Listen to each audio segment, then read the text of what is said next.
And 7 News investigating the Aurora movie theater shooting and uncovering new information exposed in court.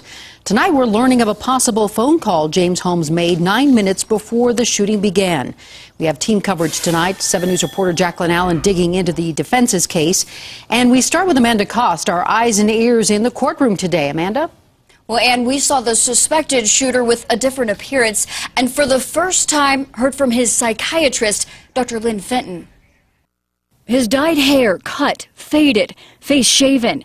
The suspected shooter looking on as his former psychiatrist, Dr. Lynn Fenton, took the stand, testifying she was unaware of a phone call her former patient made 9 minutes before the shooting started.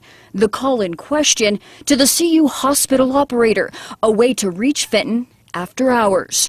Fenton testifying that the doctor-patient relationship between the two was terminated June 11th, the same day they had an appointment, and the same day she contacted a CU campus police officer with concerns about a patient. Much of the details kept under wraps.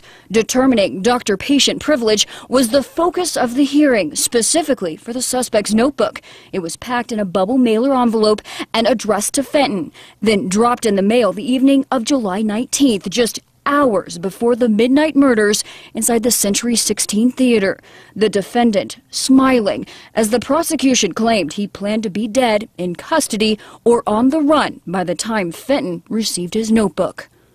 And after nearly 4 hours in court today, no decision. 7 News learning at the next hearing, the prosecution plans on calling the investigator who acquired records from Match.com and AdultFriendFinder.com, where the suspected shooter posted, quote, "Are you going to visit me in prison?" Reporting live in the newsroom, Amanda Kost. The defense trying to get that notebook and its contents and wants to keep it secret. It could be the key to their case, of course. Our team coverage continues with Jaclyn Allen, who's breaking down that legal case being laid out by the prosecution and the defense. Jaclyn? Because right now, Mike, it all comes down to, was he sane? And everyone is guessing right now about what's in that notebook. The defense wants control, the prosecutors want control, but ultimately the judge may take a look behind closed doors before he makes this decision. The question hangs over the court. What exactly did James Holmes write in the notebook sent to Dr. Lynn Fenton? The bottom line is the parties don't know what it contains. But legal analyst David Beller says doctor-client privilege will probably keep those contents out of court. With your legal expertise, do you think this notebook should be released? The law as written, in my opinion, it is unlikely that this notebook is going to be given to the prosecution at this time. Even though on the stand, prosecutors are clearly trying to prove Fenton no longer had a doctor-client relationship with Holmes after June 11th, Beller says what matters legally is what Holmes believed, probably why the defense is emphasizing that phone call 9 minutes before the shooting, potential evidence of an ongoing relationship in Holmes' mind. Beller says it's very possible the judge will eventually look at the notebook himself before making a ruling. So that the judge can decide factually whether the information contained within that package, how to apply the law to it.